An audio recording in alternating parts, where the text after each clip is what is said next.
extraction at the border, kill mission in San Antonio. You're goddamn right we did it. What? What was that?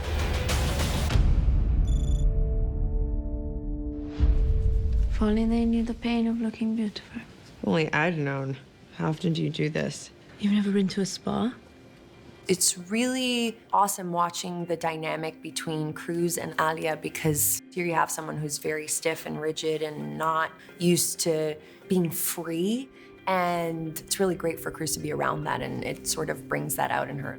You've never had a fascia? No. God gave you to the wrong family, I think. Or there was a mix-up at the hospital the day you were born. I think because it's just them two, they're really bonding. They share with each other aspects of their life, and they become very close. I used to box. Of course you did. Was that the bruises? That was a man. I think there's something there about being assaulted by a man that Alia has very strong views about. If you get a beating, you let him. Because you didn't leave with the slap. It was the last beating. I'm mature of it. When she does reveal the truth, that's another bonding moment for them, for their vulnerability and the trust that they share together, and they're opening up all these, very secret kind of things. But I think at first she feels betrayal for not knowing the truth. She allows herself to be vulnerable with Alia because she doesn't really have a choice. Cruz has to be vulnerable with Alia in order to get information. I want to be your friend. Will you be my friend?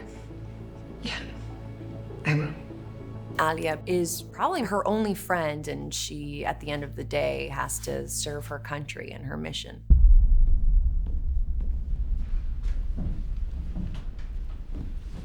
It's a pretty interesting week you've had. The stunt in Texas has gotten to such a state that it's reaching now the White House. So that means that our program is jeopardized.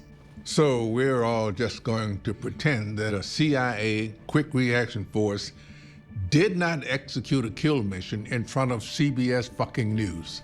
The White House knows what we did. We're not admitting to operating on U.S. soil. However, they 100% know it. And so it's this real cat and mouse scene between all of us. We can keep playing this game, but you'll never be able to prove it. Give it your best shot. At that point, unfortunately, the White House decides that they're going to take control of the mission, which my character sort of says, okay, but not okay. I don't buy it. They were too upset, and that was too big of a win. You're gonna get to understand that the level of stress that Joe is under is starting to get to her throughout this season, where she's making decisions that are having a lot of negative consequences, to the point of jeopardizing missions and jeopardizing the whole Lioness program. Throughout all of this, Caitlin is still loyal to Joe. Only thing that makes sense is they want the region destabilized. I don't see a single political benefit from that. I don't either. But that's how this is presenting, and we have to figure out why. The success of the teams, that's the most important thing for her. They're gonna make sure that they finish out their mission, but now is when Caitlin starts to realize that there is a crack, and she has to check and make sure that Joe is still there. Because if Joe is broken, has been cooked, then Joe can't run her program. They only got this one guard posted outside. Yeah, if that fucker's alone, who's watching the monitors on the inside? We're in the safe house. We're monitoring our Lioness. We're monitoring our target. And we hear some activity downstairs that alarms us. The fuck?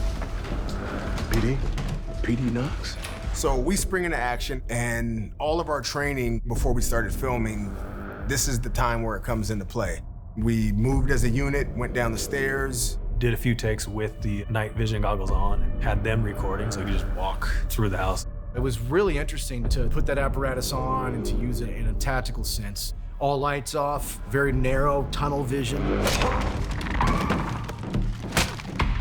We quickly dispose of that threat in a humorous way by bringing Kyle in and letting them know, hey, you're in a nice neighborhood, don't fuck it up. If I ever see you here again, we're gonna consider you a threat. No more Band-Aids. Okay? Just you and me from now on. Would like that.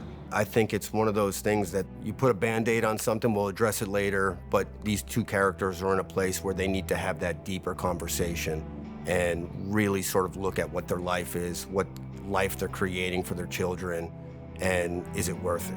For them, their relationship was always first, and in my imagination, whether they're seeing other people, that's just for sexual desire, whatever, but you know, no relationships because they love each other. But I just wonder how long that can last.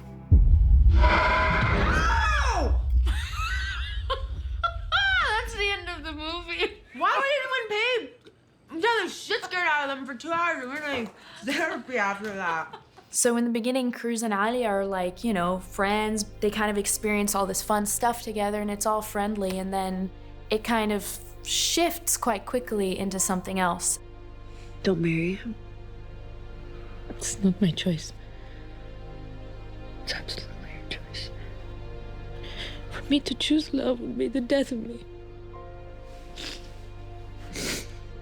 They share a lot of intimacy together and kind of take off their facades from their double lives and share that in that really sacred space between the two. My mother called. They've chosen a place for the wedding. Mallorca. That's good. It's the most beautiful place on the earth. The relationship has evolved from friendship to something a little bit deeper. They're both doing something that's kind of forbidden in both senses. There's a loyalty and a betrayal and a fine line there between them betraying their own worlds and their customs and things that are expected of them. So the kiss is a shock. What? What was that? I don't know. But it's also something that begins a very interesting dynamic. Because she has to kill her father. You want some breakfast?